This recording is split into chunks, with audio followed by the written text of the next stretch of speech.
Donc je voulais à un moment donné parler de comment je suis arrivé au fait qu'il faudrait peut-être lire le Coran parce que les musulmans ne lisent pas le Coran. Et souvent quand je pose ce principe, je balance ça dans une conférence, les gens me regardent avec des grands yeux. Comment ça on lit le Coran? Comment ça on lit pas le Coran?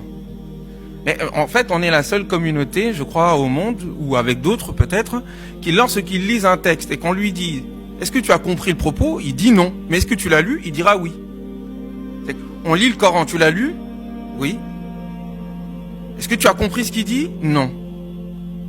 Dans d'autres endroits, j'ai une facture quelconque, un contrat de travail ou autre. Si je n'ai pas compris, je ne dis pas, je l'ai lu.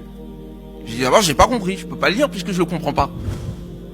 Donc la dichotomie qu'il y a entre compréhension, réflexion avec le texte coranique et la récitation est déjà problématique. Ça ne va pas de soi que de méditer tout seul le Coran. D'où la place d'une église musulmane, qui ne dit pas son nom, qui est chargée d'interpréter. Très bien. Ce qui est bizarre pour un livre qui, justement, est fondé sur une critique. Le Coran est en soi une réforme.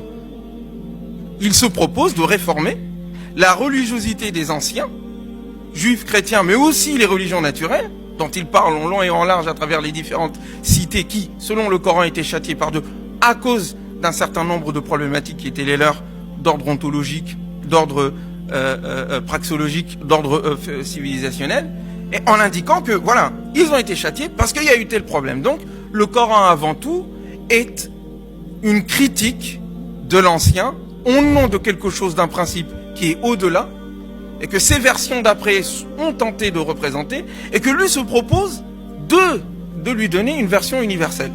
On verra après si c'est fondé ou pas. Mais vous allez me dire, mais d'accord, mais tout ça c'est toi qui le dis. Comment on lit le Coran alors? Puisque c'est ça la problématique. C'est la cohérence du Coran, ça pose problème pour certains, puisque pour certains le Coran n'est pas cohérent. Donc il faut que je prouve que le Coran est cohérent. Et d'autre part, la multiplicité des contextes. Parce que, est-ce que la multiplicité des contextes indique donc l'équivocité ou le relativisme de la référence? Ça revient effectivement sur le propos de notre ami Moreno.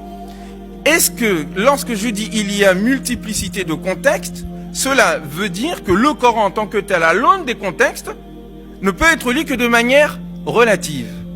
Et de l'autre côté, si je parle de cohérence du propos coranique et de son unité, parce que c'est ce qui est sous-entendu, est-ce que cela veut dire que j'annihile et j'annule la possibilité d'une pluralité de lecture? Si je dis l'un, j'annule l'autre. Si je dis l'autre, j'annule l'un. Et c'est le débat dans lequel nous nous trouvons. Depuis des années, voire des siècles.